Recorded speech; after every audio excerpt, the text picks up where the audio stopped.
گاؤں میں ایک ماں اپنی دو بیٹیوں کے ساتھ رہتی تھی۔ بڑی بیٹی صوفیہ بہت محنتی، نیک اور خوش اخلاق تھی۔ چھوٹی بیٹی لیلی کاہل، ضدی تھی، مگر لیلی سے زیادہ پیار کرتی تھی۔ وہ صوفیہ کو سارا دن کام کرنے پر لگائے رکھتی تھی۔ ایک دن صوفیہ کپڑے دھو رہی تھی کہ ایک پرندہ اس کے پاس آیا اور پانی کے برتن کو الٹا کر دیا۔ اس کے سارے کپڑے جھیل میں گر گئے۔ گھبرا کر صوفیہ کپڑوں کو نکالنے لگی، مگر وہ خود جھیل میں گر پڑی۔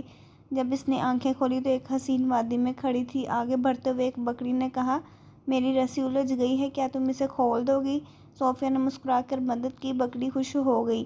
کچھ دور جا کر ایک درخت ملا جس کی شاخیں سوکھ رہی تھیں۔ درخت بولا، مجھے پانی دو، میں مر رہا ہوں۔ صوفیہ نے ندی سے پانی لا کر درخت کو پلایا۔ درخت فوراً ہرا بھرا ہو گیا۔ پھر صوفیہ کو ایک خوبصورت جھونپڑی ملی۔ وہاں ایک بوڑھی عورت نے کہا، میں جھیل کی رانی ہوں، اگر تم میرا گھر صاف رکھو تو میرا بستر ہر صبح جھاڑو، تمہیں یہاں رہنے کی اجازت ہے۔ صوفیہ نے دل سے خدمت کی۔ وہ روز محنت اور محبت سے بوڑھی عورت کا گھر صاف کرتی۔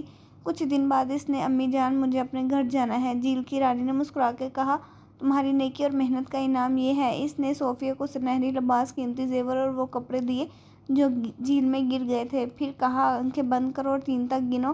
جب صوفیہ نے آنکھیں کھولی تو وہ اپنے گھر کے دروازے پر کھڑی تھی۔ ماں اور لیلی اسے دیکھ کر حیران رہ گئیں۔ لیلی کو حسد ہوا اور وہ فوراً جھیل پر گئی۔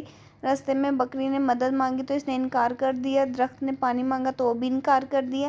جب وہ جھیل کی رانی کے پاس پہنچی تو پہلے دن تھوڑا کام کر کے پھر سستی کرنے لگی۔ رانی نے کہا، چلو اب واپس جاؤ۔ لیلی خوشی سے جھیل کے دروازے سے گزری، مگر اس پر کیچڑ اور کانٹے برسنے لگے۔ جب وہ گھر آئی تو کیچڑ سے لت پت تھی۔ اس دن بعد لیلی کو سمجھ آیا، کاہلی اور خود غرضی صرف نقصان دیتی ہے۔ اس نے بھی صوفیہ کی طرح محنت کرنا شروع کر دی۔ دونوں بہنیں پھر مل جل کر خوشی سے رہنے لگیں۔